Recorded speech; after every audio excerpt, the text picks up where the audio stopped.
અમદાવાદમાં ધમધમતી ગેરકાયદેસર ફટાકડા ફેક્ટરી ઉપર બુલડોઝર સ્ટ્રાઇક, જ્યાં રામોલમાં ફટાકડા ફેક્ટરીમાં બ્લાસ્ટની ઘટના પછી તંત્રએ મોટી કાર્યવાહી કરી છે. ગેરકાયદેસર રોનક ક્રેકર્સ ફેક્ટરીનું બાંધકામ જમીનદોસ્ત કરવામાં આવ્યું. વાંસ ગામમાં આવેલી નસીબ ફાયર વર્કર્સનું પણ ડિમોલિશન કરાયું છે. 2 જેટલી ગેરકાયદેસર ફેક્ટરીના બાંધકામ પર તંત્રએ બુલડોઝર ફેરવ્યું છે. એએમસી અને પોલીસના ચુસ્ત બંદોબસ્ત વચ્ચે હવે આ કાર્યવાહી છે તે કરવામાં આવી રહી છે. તો લોકોના માથે જે મોત ભમતી ફેક્ટરીઓ પર હવે આ કાર્યવાહી કરવામાં આવી રહી છે. ઊંઘતું તંત્ર હવે જાગ્યું છે અને આ ધમધમતી ગેરકાયદેસર ફટાકડા ફેક્ટરીઓ પર બુલડોઝર સ્ટ્રાઇક કરવામાં આવી રહી છે. રોનક ક્રેકર્સનું બાંધકામ છે તે પણ ધ્વસ્ત કરવામાં આવ્યું છે. એમસી અને પોલીસ દ્વારા આ કાર્યવાહી છે તે હાથ ધરવામાં આવી છે. રામોલમાં ફટાકડા ફેક્ટરીમાં બ્લાસ્ટની ઘટના પછી હવે તંત્ર દ્વારા મોટી કાર્યવાહી કરવામાં આવી. ગેરકાયદેસર જે ફેક્ટરીઓ છે તે ચાલી રહી છે તેના પર બુલડોઝર સ્ટ્રાઇક કરવામાં આવી રહી છે. પાંચ ગામમાં આવેલી નસીબ ફાયર વર્કર્સનું પણ ડેમોલિશન કરવામાં આવ્યું. સંવાદદાતા અનિતા વધુ વિગતો સાથે લાઈવ જોડાયા છે. અનિતા, જે પ્રકારે હવે ઊંઘતું તંત્ર છે તે જાગ્યું છે અને જે ગેરકાયદેસર ફટાકડા ફેક્ટરીઓ જે લોકોના માથે એક મોત ભમીને ભમી રહી હોય તેના પર હવે બુલડોઝર સ્ટ્રાઇક કરવામાં આવી રહી છે, અત્યારે શું દ્રશ્યો ત્યાંથી? અનિતા.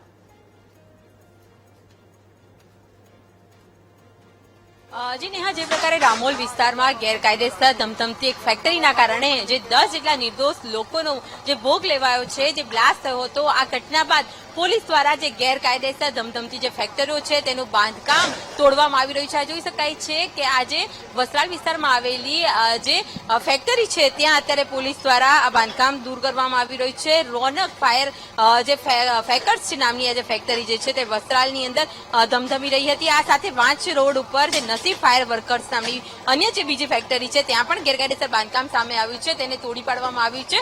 2 ઓડી અને 1 શેડ જે ગેરકાયદેસર બાંધવામાં આવ્યું હતું તેને લઈને આજે પોલીસ દ્વારા આ કાર્યવાહી હાથ ધરવામાં આવી છે. ખાસ કરીને પોલીસનું આજે ચુસ્ત જે અભિયાન અત્યારે હાલ જે ગેરકાયદેસર બાંધકામ ઉપર કરવામાં આવી રહ્યું છે. સૌથી મહત્વની બાબત એ છે કે અત્યારે જેસીબી દ્વારા આ સમગ્ર જે ફેક્ટરી જે ગેરકાયદેસર બનાવવામાં આવી હતી અને બાંધકામ કરવામાં આવ્યું હતું તેની વિરુદ્ધ કાર્યવાહી કરવામાં આવી રહી છે. 2 ઓરડી આજે રોનક ફાયર ફેક્ટરી જે આવેલી છે તે બનાવવામાં આવી હતી તેની પણ કાર્યવાહી કરવામાં આવી છે. સમગ્ર જે ફટાકડાનું જે ઘટના બની હતી, જે કાંડ થયો હતો, જેમાં મેહુલ ડોડિયા, તેની માતા રમીલા ડોડિયા અને અન્ય જે વ્યક્તિ જે છે તેનું જે કાર્યવાહી કરવામાં આવી હતી. ખાસ તો અધિકારી આપણી સાથે છે, તેમની સાથે જ વાત કરીશું. સર, ખાસ તો અભિયાન હાથ ધરવામાં આવ્યું છે, શું આ સમગ્ર ઘટનાને?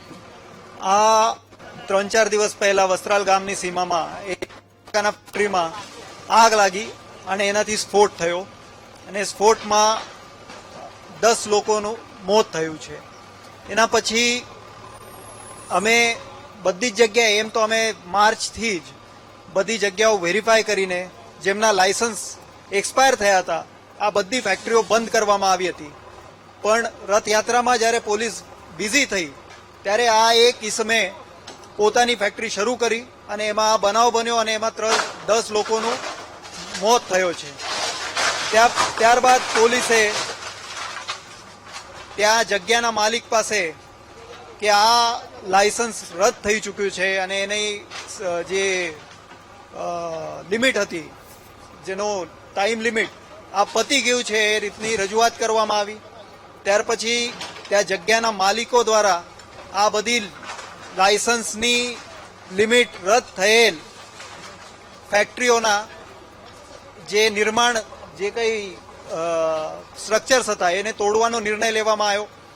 એમના નિર્ણયને સપોર્ટ કરવા માટે પોલીસ અને એએમસી દ્વારા એમને મદદ આપવા માટે અહીંયા બંદોબસ્ત પણ રાખવામાં આવ્યો છે અને એએમસી દ્વારા ટેકનિકલ મદદ કે આ કેવી રીતે તૂટી શકે, આના માટે કેટલો ફોર્સ જોશે, કેટલી તાકાતનું જેસીબી જોશે, આ બધી મદદ પ્રોવાઈડ કરવામાં આવે છે. તેમજ ફાયર બ્રિગેડ કે કોઈ રીત અનિચ્છનીય બનાવ ન બને એના માટે એએમસીની જુદી જુદી એજન્સીઓ પણ અમને મદદ કરે છે. આ રીતે ત્રીજો પણ એક કારખાનો જે ચાલતો હતો, જે હમણાં બંધ હાલતમાં જ છે, એનો પણ આપણ આજે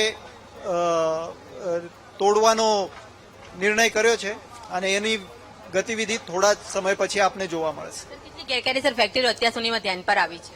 અત્યાર સુધીમાં રામોલ વિસ્તારમાં એક 13 જેટલા લાયસન્સ હતા, જેમાંથી 3 મેન્યુફેક્ચરિંગના, સ્ટોરેજ અને વેચાણ હતા. આ બધા લાયસન્સો 31/3/2026 ના રોજે. ત્યારબાદ એમને બધાને પીઆઈ રામોલ દ્વારા સ્ટ્રિક્ટ વોર્નિંગ આપવામાં આવી હતી. એ લોકોએ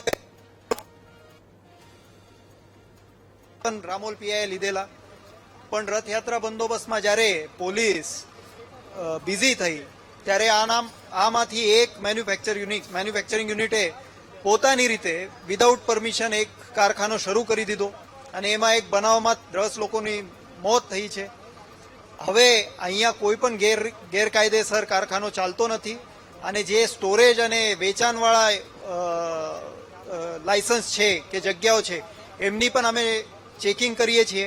ત્યાં પણ કોઈ પણ ગેરરીતિ કે બેદરકારી અમને જોવા મળશે તો એમના વિરુદ્ધ પણ કડકમાં કડક પગલાં અમે લઈશું અને એમને કડકમાં કડક સજા અમે કરીશું. આપણી સાથે અધિકારી હતા અને જે પ્રકારનું હાલ ડિમોશનની પ્રક્રિયા હાથ ધરવામાં આવી છે, ચુસ્ત કાર્યવાહી હાથ ધરવામાં આવી છે, કડક વ્યવસ્થા હેઠળ જે ગેરકાયદેસર જે ફેક્ટરીઓ ધમધમી રહી છે તેની વિરુદ્ધ પોલીસ દ્વારા હાલ એક્શન લેવામાં આવી રહ્યા છે. જી બિલકુલ અનિતા, વિગતો સાથે જોડાયા તે બદલ આપનો આભાર.